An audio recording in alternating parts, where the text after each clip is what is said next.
नमस्कार, my name is Vinayak Dwivedi और आज हम डिस्कस करने जा रहे हैं। आज मैंने जो पढ़ाई किया था उसके बारे में। So today I studied chemistry and physics. In physics not very much, मैंने हाफ वीडियो देखा था।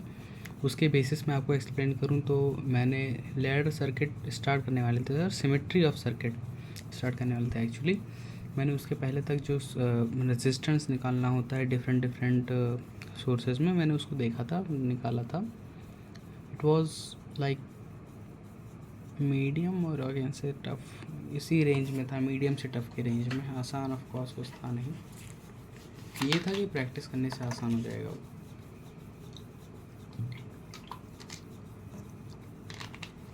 सो in chemistry at when I was going through the lecture, usually I don't skip my lectures, but from 2 days, that is from yesterday and today, I am skipping my lectures regularly because like skipping the whole lecture. I am skipping those part of lecture like in which they are talking about class 11 because I don't know is it ये मेरे अंदर है कि क्या है, वो मुझे ऐसा लग रहा है कि मेरे दिमाग में उतनी बढ़िया चीज़ बैठ नहीं रही है। तो आज भी मैंने सर की बातें सारी सुन ली। स्किप करने का मतलब कि मैंने बातें सुन ली पर उतना मैंने उस पर ज़ोर नहीं दिया। क्यों? क्योंकि मेरे पास बुक थी, वो क्लास 11 एक्चुअली में पढ़ा रहे थे। आज रिवीजन क्लास थी मेरी, तो हमें क्लास 11 का पढ़ा रहे थे। तो मैंने कहा कि क्यों ना मैं एक बार खुद से रीडिंग करके अपना पढ़ूँ। ऑर्गेनिक केमिस्ट्री में मुझको पढ़ा रहे थे। सो ऑर्गेनिक केमिस्ट्री में मैंने आज काफ़ी कुछ पढ़ा और एक्चुअली में जो पढ़ा वो किसी लायक नहीं है। जैसे कहते हैं ना, कोई चीज़ आप जब बड़ा पढ़ने जाओ उसके पहले आपको बहुत बेसिक जानना पड़ता है। तो आज मैंने बेसिक नॉलेज ली है और अभी भी वो basic knowledge, I don't know why मैं इतना सब चीज़ इनकम्प्लीट क्यों छोड़ देता हूँ। अभी वो बेसिक नॉलेज में बस नेमिंग थोड़ी सी बची हुई है और बाकी मैंने सब चीज़ें सीख ली हैं। सो शुरू किया था मैंने उसको ऑर्गेनिक केमिस्ट्री को बहुत ही छोटी चीज़ से मैं आपको बताता हूँ। देखो, और मेरी शुरुआत में मैंने ऐसे याद किया था पैराग्राफ 1, याद नहीं मतलब दिमाग में ऐसे बैठाया हुआ है। पैराग्राफ 1 2 3 4 5 6 से लेकर 12 तक मैंने पैराग्राफ पूरा रखा हुआ है मेरे दिमाग में। तो पैराग्राफ 1 हमसे सिर्फ यही एक्सप्लेन करता है कि ऑर्गेनिक कंपाउंड्स हमें कैसे मिले थे। मतलब कार्बन और हाइड्रोजन का देखा गया कि बहुत ढेर सारे उनके कंपाउंड्स बन रहे हैं और ओवरऑल इन लोग को मिला के 5 मिलियन प्लस कंपाउंड्स बन रहे हैं, बहुत ज़्यादा। तो इसकी वजह से इसको एक अलग टॉपिक में डाल दिया गया। इसी की वजह से हम ऑर्गेनिक केमिस्ट्री पढ़ने, तो इंट्रोडक्शन में सिर्फ ये दिया था। फिर उसके बाद हमको बताया गया कि हिस्ट्री में क्या था, हिस्ट्री का belief, what was the belief of history. And history देखो, वहाँ पे वाइटल फोर्स थ्योरी आई थी। वाइटल फोर्स थ्योरी बहुत ही आसान है एक्चुअली में। वाइटल मतलब होता है नेचर, जो गॉड हो, है ना, जो गॉड हमें प्रोवाइड करते हैं।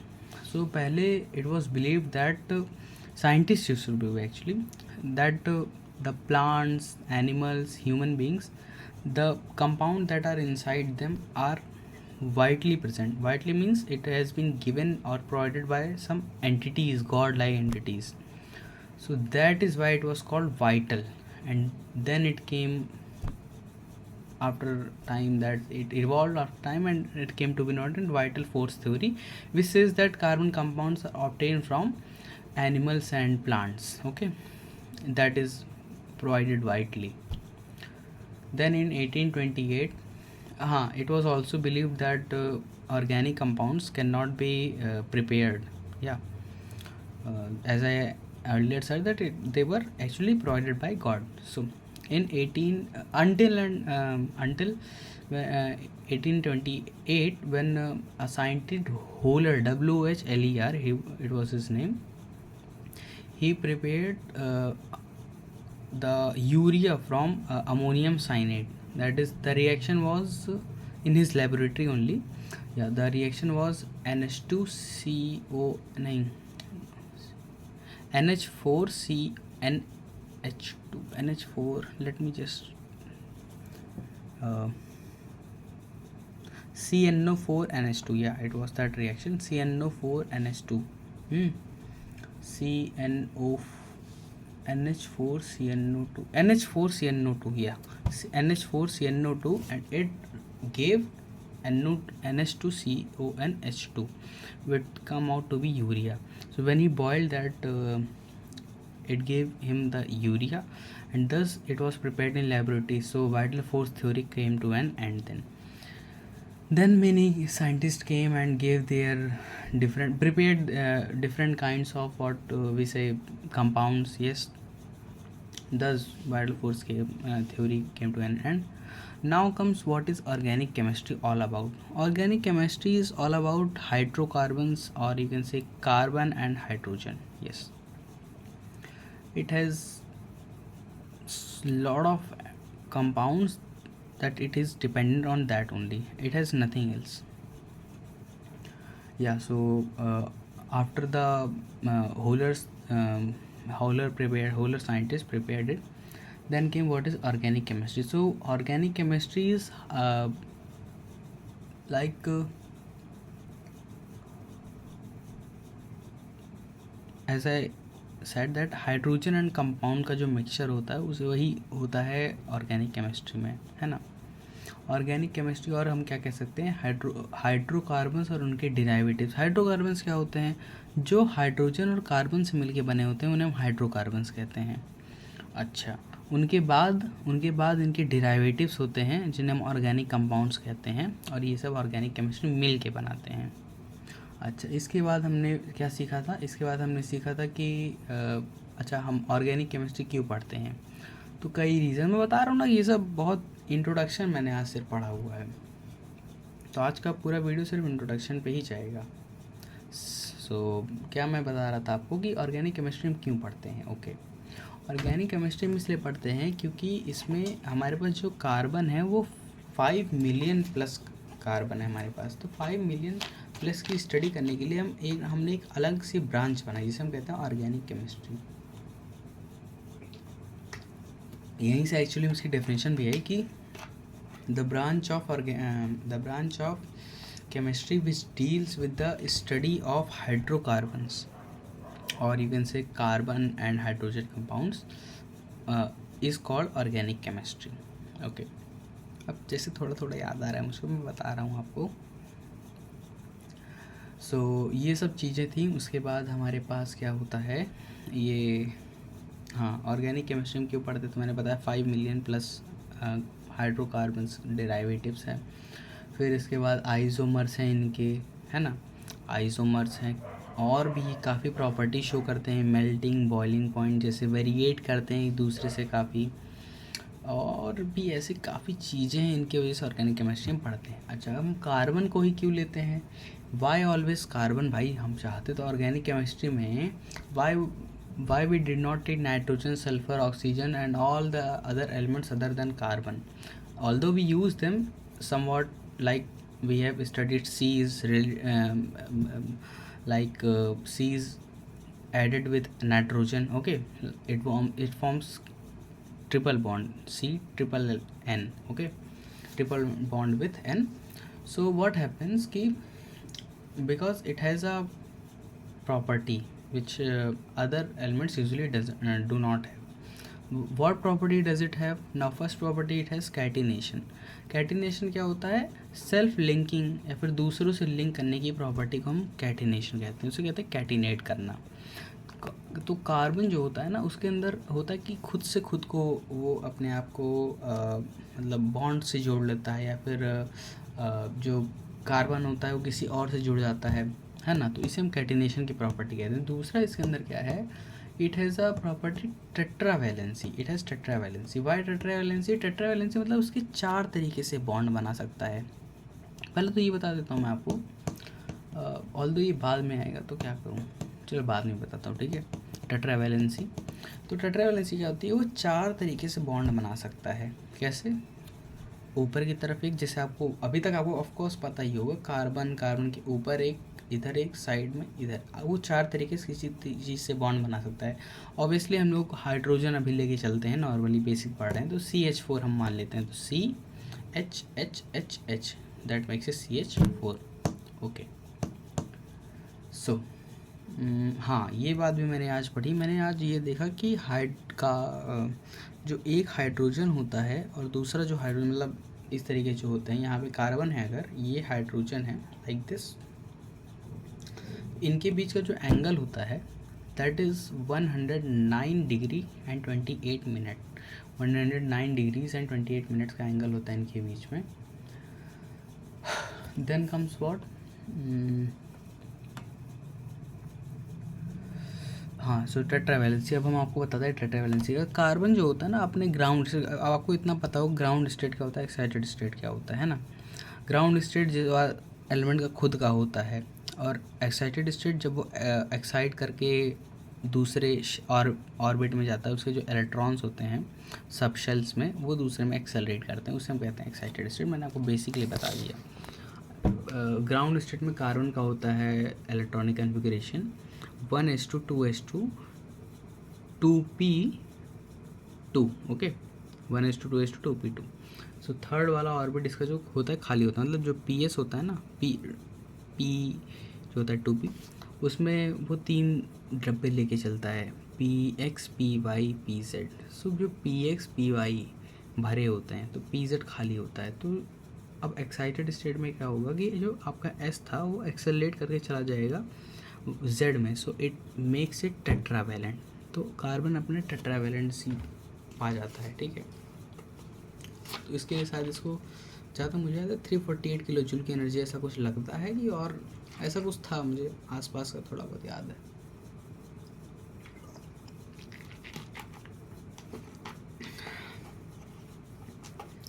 इसके बाद हमने क्या पढ़ा था, इसके बाद हमने पढ़ा था कार्बन के और भी चीज़ें हमने पढ़ी। क्या क्या पढ़ा था यार, एक बार मैं बस कंटिन्यू देख लूँ, मैं उसी हिसाब से आपको टॉपिक बोलता जाऊँ। या दिस बुक आई यूज़, नूतन की बहुत अच्छी बुक है हमारी, बस पढ़ने का मन नहीं करता। बहुत अच्छी बुक, पढ़ने का मन नहीं करता।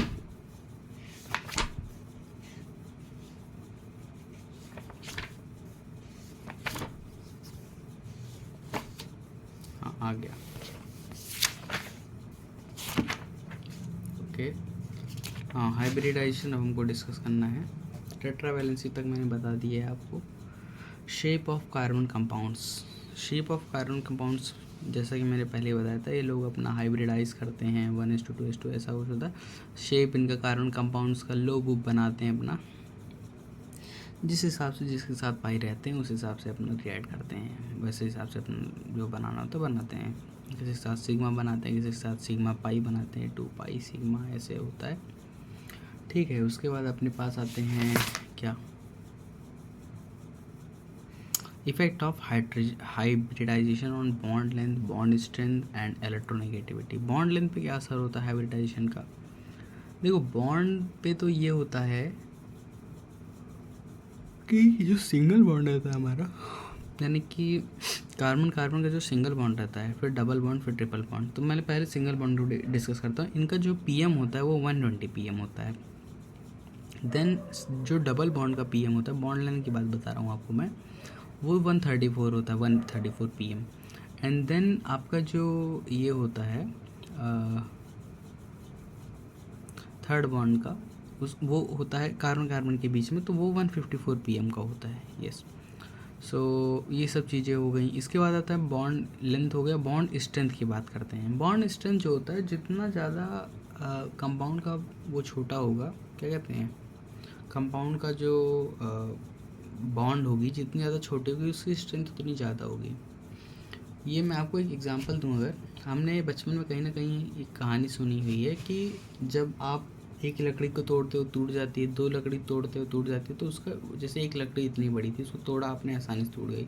उसी के हाफ और हाफ इसका लेके दोनों को अब इतनी हो गई। अब इसको आपने तोड़ा, फिर आपसे टूट गई, फिर आपने जब इसको लिया तो अभी इतनी हो गई है, और ये 1 2 3 4 हो गई है। अब आप इसको तोड़ोगे तो बहुत कोशिश कर लो, आपसे नहीं टूट रही है। वही तरीका होता है बॉन्ड स्ट्रेंथ का, जहाँ जैसे मैंने इसको समझाया, आई एम टेलिंग यू कि इसमें जैसे जितना ज़्यादा छोटा होता है उतना ज़्यादा बॉन्ड स्ट्रेंथ होता है इसका। Then comes electronegativity. इलेक्ट्रोनेगेटिविटी तो बहुत सिंपल, जितना ज़्यादा एस का कैरेक्टर होगा इलेक्ट्रोनेगेटिविटी इतना ज़्यादा होगी। देन उसके बाद some characteristic features of pi bond. देखो, पाई बॉन्ड जो होता है वो एक्चुअली में हाइब्रिडाइजेशन चैप्टर का है, और हाइब्रिडाइजेशन चैप्टर मैंने अभी तक छुआ भी नहीं है। तो जब मैं उसको हाइब्रिडेशन पढ़ लूँगा तो पाई बॉन्ड के बारे में ज़्यादा अच्छे से बता पाऊँगा, क्योंकि पाई बॉन्ड के मुझे ज़्यादा नॉलेज नहीं है, मैं बहुत इंटरेस्ट से इसको पढ़ा भी नहीं है, ऊपर ऊपर से पढ़ा हूँ भाई, बता दे रहा हूँ। पाई बॉन्ड जो होता है एक वीक बॉन्ड होता है, इसमें बताया गया है। उसके बाद इसमें बताया गया है कि pi bond as compare to sigma, okay या सो फिर उसके बाद हमको बताया गया था कि पाई बॉन्ड जो होता है ना साइड वाइज ओवरलैप करता है, इतनी चीज़ें बताई गई थी। और भी काफ़ी चीज़ें बताई गई कि कंडीशन क्या है पाई बॉन्ड बनने का, लेकिन कंडीशन लैंग्वेज थोड़ी डिफरेंट थी और 2-3 चीज़ें दी थी, इसलिए मुझे दिमाग में बैठा नहीं, मैंने उसको इतना ध्यान नहीं दिया। Then comes what classification of organic compounds. यहाँ पे अब आता है क्लासिफिकेशन ऑफ ऑर्गेनिक कंपाउंड, मतलब ऑर्गेनिक कंपाउंड को कितने तरीके से क्लासीफाई कर सकते हैं। ऑर्गेनिक कंपाउंड 2 तरीके से क्लासीफाइड है, एक है एसाइक्लिक, ए साइक्लिक यानी कि जो साइक्लिक नहीं है, दूसरा है रिंग जो रिंग बनाता है, जो कि साइक्लिक है। रिंग एसाइक्लिक का आप साइड कर दो, बस एक ही है वो। Then comes ring. रिंग के 2 पार्ट हैं, एक homoatomic, oh I am wrong, no I am right, yes, एक होमो एटॉमिक और एक heteroatomic. Homoatomic compound, heteroatomic compound. Hetero को आप साइड कर दो। होमो एटॉमिक जो है वो खुद 2 तरीके से है। कैसे? पहला जो है वो एरोमेटिक है, दूसरा है एलिसाइक्लिक, यस, दूसरा है एलिसाइक्लिक कंपाउंड। अब ये बस इतने ही तरीके से यहाँ पे हमारे बुक में दिया हुआ है। तो भाई जो आपको चीज़ें प्रोवाइडेड हैं इसमें अब इन्हीं के बेसिस पे आपको बताया गया, अच्छा एलिसाइक्लिक क्या होता है, रिंग क्या होती है, बहुत ही बेसिक चीज़ें बताई गई हैं, कोई जानने की ज़रूरत नहीं है आपको। नॉर्मली कंपाउंड आप जो देखते हो आप समझ जाते हो, अगर आप इसको जान भी लेते हो ना, अच्छा ये एलिफैटिक होता है, ये साइक्लिक होता है, साइक्लिक ऑफ कोर्स सबको पता है, ये एलिफैटिक ये वो है फलाना ढमकाना, कोई फ़र्क नहीं पड़ने वाला। मैं आपको बहुत बेसिक सा इंट्रोडक्शन दे रहा हूँ। सो उसके बाद मैंने पढ़ा कि भाई अच्छा ये क्लोज होते हैं, इन्हें हम ये कहते हैं। हेटेरोसाइक्लिक क्या होता है, हेटेरो एटॉमिक क्या होता है। हेटेरोसाइक्लिक मतलब जो होमोसाइक्लिक होता है उसमें एक ही तरह के कार्बन जुड़े हैं। हेटेरो मतलब भाई हमें सबको पता है डिफरेंट हेटेरो मतलब होता है। तो सी जब दूसरे से जुड़ा हुआ है, नाइट्रोजन से जुड़ा है, सल्फर ऑक्सीजन से एंड सो ऑन दूसरे से जुड़ा हुआ है। और फिर इसके बाद आता है रिप्रेजेंटेशन ऑफ ऑर्गेनिक कंपाउंड्स। हम ऑर्गेनिक कंपाउंड को रिप्रेजेंट किस तरीके से कर सकते हैं, 2 तरीके से कर सकते हैं, 2 या 3 तरीके से। हाँ, पहला तरीका तो मुझे अच्छे से याद है कि आप उसको बॉन्ड बना के बढ़िया से कर सकते हो। हाँ, 3 तरीके याद आ गए मुझको। पहले तो बॉन्ड बना के आप कर सकते हो, दूसरा आप कर सकते हो उसको कंप्रेस करके। बॉन्ड बना कैसे, जैसे आपको सी डबल बॉन्ड सी दिया है, फिर CH3 दिया हुआ है, तो CH3 जो जुड़ा हुआ है लास्ट वाला वो एक सिंगल बॉन्ड से जुड़ा हुआ होगा, तो उसको आप एक सिंगल बॉन्ड से लगा दो, फिर आप C में डबल बॉन्ड दिखा दो। डबल बॉन्ड दिखाना तो कंपलसरी होता है भाई, सिंगल बॉन्ड चाहे आप बगल में CH3 लिख दो वो समझ जाएगा आदमी। Then comes your compressed. Compressed वाले में आप सिंगल बॉन्ड नहीं दिखाते हो, सिर्फ डबल बॉन्ड और ट्रिपल बॉन्ड को प्रायोरिटी देखो, यानी सिर्फ उन्हीं को दिखाते हो अगर वो होते हैं। और बाकी जो सिंगल बॉन्ड होता है अगर वो आप ना भी लगाओ तो समझ में आ जाता है, अच्छा हाँ अच्छा ये सिंगल बॉन्ड है यहाँ पे, ओके। देन कम्स, हाँ थर्ड वाला जो आपका चीज़ होता है, फर्स्ट मैंने बताया, सेकंड मैंने बताया कंप्रेस्ड वाला। थर्ड मैं आपको बता रहा हूँ जो रिंग में आप देखते हो ना, बेंजीन की बहुत रिंग फेमस है, हेक्सेन की बहुत रिंग फेमस है भाई, जिसे आप कहते हो C6H6। C6H6 में आपने देखा होगा कि या फिर आप उसको छोड़ो भाई, बेंजीन को पकड़ लो भाई, ठीक है।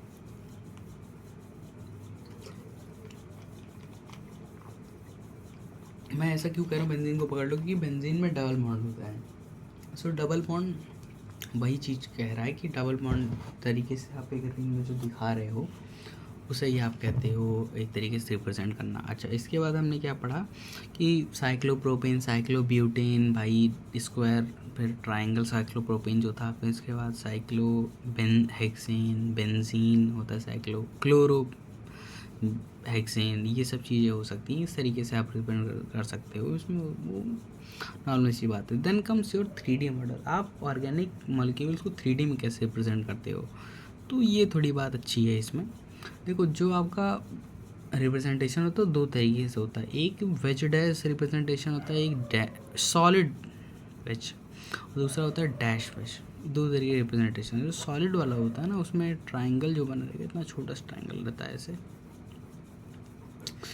वो बहुत डार्क होता है। तो डार्क मतलब वो ऊपर की तरफ उभरा हुआ है वो, है ना। देन योर जो डैश होता है ना, वो सच में डैश की तरह होता है, डैश डैश डैश डैश।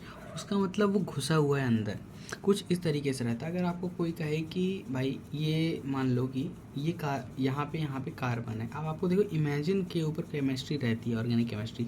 अभी आपको लग रहा होगा ऐसा कैसा, लेकिन जब अभी मैं जैसे जैसे आगे बढ़ रहा हूँ, मैं पढ़ रहा हूँ, तो इमेजिन के ऊपर मेरे को पूरा सोचना। मैं हर चीज़ का तो मोबाइल पे सर्च नहीं कर सकता, क्योंकि कल को मुझे एग्ज़ाम देना होगा, तो हर चीज़ में मोबाइल पे नहीं, तो मुझे इमेजिन करना होता है। अभी मैं आपको सिर्फ यही कहूँगा, इमेजिन करिए कि यहाँ पे एक तो कार्बन रखा हुआ है। अब ये जो कार्बन है, इसके ऊपर यहाँ पे आपका एक मैं कह रहा हूँ कि वेज सॉलिड वाला है। सॉलिड वाला वेज मतलब ऊपर की तरफ है, ये आपका प्लेन है, समझे।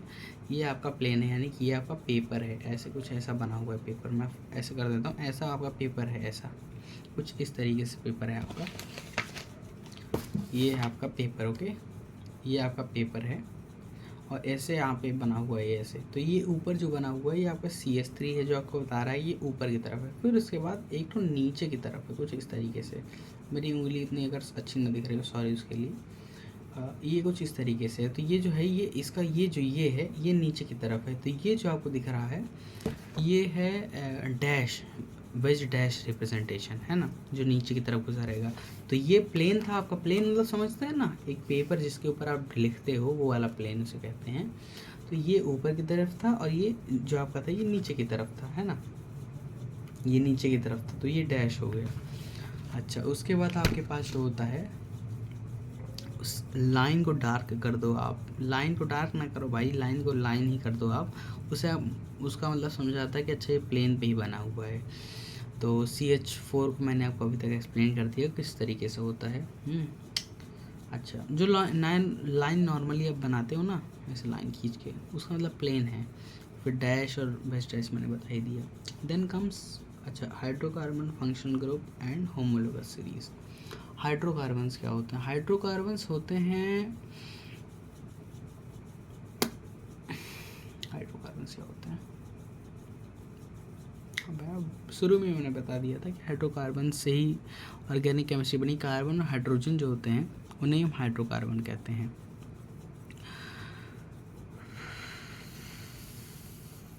और बस इतना चीज़ था।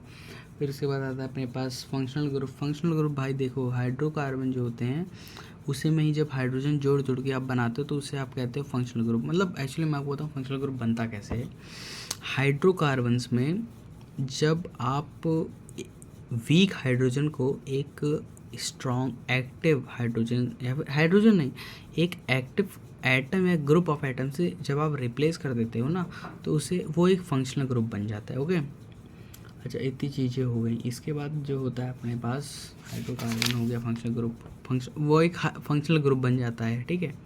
इसके बाद different types of carbon items and alkenes. अच्छा, मैंने बताया नहीं अभी, चलो कोई बात नहीं। हाइड्रोकार्बन के अंदर ही एल्केन्स आते हैं, अल्काइल की चीज़ें आती हैं। तो एल्केन्स जो होते हैं, उनका जनरल फार्मूला होता है CnH2n+2। एल्केन्स में ये जनरल फार्मूला हो गया। ये कुछ चीज़ों पे क्या होता है कि जैसे लिंकेज, मैंने कैटिनेशन आपको बताया। तो कार्बन कार्बन जब कार्बन कार्बन को देखा जाता है ना, कैटिनेशन वाले में, जब कार्बन अपने एक से जुड़ा हुआ, तो उसे हम 1 डिग्री कहेंगे। जैसे ये कार्बन है, ये इससे जुड़ा हुआ है, ऐसे इससे ये इस तरीके से जुड़ा हुआ है, क्योंकि एक इस, अगर मैं कहूँगा इसका वो क्या है, डिग्री जिसे आप कहते हो, है ना, तो इसकी डिग्री 1 डिग्री है, इसकी डिग्री भी 1 डिग्री की। ये इससे जुड़ा हुआ है सिर्फ एक से। अगर यहीं पे ये इससे भी जुड़ा होता और ये इससे भी जुड़ा होता, मतलब मान के चलो आप, ये कुछ इस तरीके से होते हैं ना, कुछ इस तरीके से होते। यहाँ पे एक कार्बन है, यहाँ पे एक कार्बन है, यहाँ पे एक कार्बन है। तो अब ये देखो, ये वाला जो कार्बन है, ये 2 से जुड़ा है, एक इससे और एक इससे। तो इसके वजह से क्या कहेंगे, 2 डिग्री, इसको हम 2 डिग्री कहेंगे, ठीक है। इसको हम क्या कहेंगे, इसको हम 1 डिग्री ही कहेंगे, क्योंकि वो इसी से जुड़ा हुआ है, बस ये दोनों ही जुड़े हैं। फिर ये वाला भी जो है ना, ये भी इससे जुड़ा हुआ है सिर्फ, तो इसे भी हम 1 डिग्री ही कहेंगे। और इसको हम क्या कहेंगे, इसे हम 2 डिग्री कहते हैं, ठीक है। तो इस तरीके से होता है। अब देखो मेरे पास अभी वो चीज़ अवेलेबल नहीं है जिससे मैं आपको और अच्छे से एक्सप्लेन कर सकूं, तो मैं अपने इमेजिनेशन पे बेस्ड है, मैं जिस तरीके से समझता हूँ और मैंने भी आपको उसी तरीके से बताया है। एल्केन्स मैंने बताया आपको इस तरीके से होते हैं। फिर ये कहाँ तक जा सकते हैं भाई? पहला तो टर्नरी ये क्या कहते हैं उसको, प्राइमरी हो गया। फिर इसके बाद सेकेंडरी, टर्शरी भाई, टर्नरी नहीं बोलना, टर्शरी, TERTIAR भाई, टर्शरी। देन क्वाटरनरी, यहाँ तक होते हैं, यहाँ तक होते हैं या फिर यहीं तक मैं इसमें बुक में दिया हुआ है। Then comes alkyl. क्या होते हैं भाई? अल्काइल कुछ नहीं होता भाई, परेशान होने की जरूरत नहीं है। एल्केन में से एक हाइड्रोजन निकाल दो, अल्काइल बन जाता है। जैसे कि CH4 है, उसमें से एक हाइड्रोजन निकाल दो, CH3, अल्काइल बन जाता है। C2H6 है ना, तो दूना 4 तो 6, तो एक हाइड्रोजन निकाल दो, C2H5 हो जाएगा, तो वो क्या बन जाएगा? वो एक हमारा बन जाता है, अल्काइल बन जाता है। अच्छा, अल्काइल में काफ़ी चीज़ें अच्छी होती हैं, जैसे कार्बन कार्बन से जुड़ा हुआ है ना, कार्बन कार्बन से जुड़ा हुआ है। तो अगर मैं इस तरफ से हाइड्रोजन निकाल दूँ तो उसे हम N कहेंगे। N जैसे 3 कार्बन एक दूसरे जुड़े हुए थे और मैं इस तरीके से हाइड्रोजन निकाल दूँ तो उसे कहेंगे N प्रोपाइल। और अगर मैं नीचे निकाल दूँ उसे हम कहते हैं आइसोप्रोपाइल, है ना। बहुत अच्छी रिप्रेजेंटेशन इसे कहते हैं, मतलब नॉर्मली लोगों को पता होता है, अच्छी बात होती है। तो फंक्शनल ग्रुप मैंने आपको बताया। फंक्शनल ग्रुप क्या होता है कि जैसे अल्काइन को अगर आप एल्काइल को R कह रहे हो तो उसमें एक हाइड्रोजन जोड़ दो तो आप उसको एल्केन कह सकते हो। तो अगर R कह रहे हो तो R और H क्या हो जाएगा? एल्केन बन जाएगा, और R एल्काइल बन जाएगा। ये चीज़ मेरी बुक में दी तो मुझे अच्छी लगी, मैंने थोड़ा बता दिया आपको। फंक्शनल ग्रुप देखो, कई फंक्शनल ग्रुप होते हैं, सब तो नहीं बता सकता मैं आपको क्योंकि मुझे खुद नहीं पता। Then comes halogen, aldehyde, ketone, carboxylic acid, भी कई चीज़ें हैं। एक थायोसाइल था करके कुछ, है ना, अल्कोहल, एमाइन, एमाइड्स, साइनाइड्स दिया हुआ है इसमें। होमोलोगस सीरीज़ क्या होती है? होमोलोगस सीरीज़ मतलब कार्बन और हाइड्रोजन जो जुड़े हुए हैं एल्केन के फॉर्म में प्लस OH लग जाए, बात खत्म। CnH2n प्लस OH, बस। CnH2n plus 1 plus OH, plus OH कहो चाहे OH कह दो, CnH2n प्लस 1 OH, बात खत्म। कुछ भी हो CnH2n के फॉर्म में हो। इसकी कुछ प्रॉपर्टीज़ होती हैं भाई, ऑफ कोर्स प्रॉपर्टीज़ होंगी। पहला कि मेल्टिंग बॉइलिंग पॉइंट इन लोग का ज़्यादा डिफर नहीं करता है। दूसरी ये प्रॉपर्टी कि CH2 ग्रुप से ये लोग बस डिफ़र कर रहे हैं, हर बार CH2 से ही डिफ़र करते हैं। फिर इसके बाद ऐसे ही काफ़ी चीज़ लोग में सिमिलर होती हैं, और भी ऐसी चीज़ें हैं। Then comes nomenclature of organic chemistry, और मैंने आपको पैराग्राफ 12 तक बता दिया। Congratulations for me and you also. 30 minute होने को आ गए हैं, बहुत बहुत थैंक यू। ऐसे ही हम कंटिन्यू करते रहेंगे इसको, और अभी हम जा रहे हैं ऑर्गेनिक केमिस्ट्री पढ़ने। May the Lord give me power so that I can finish my whole lecture. Thank you so much for watching.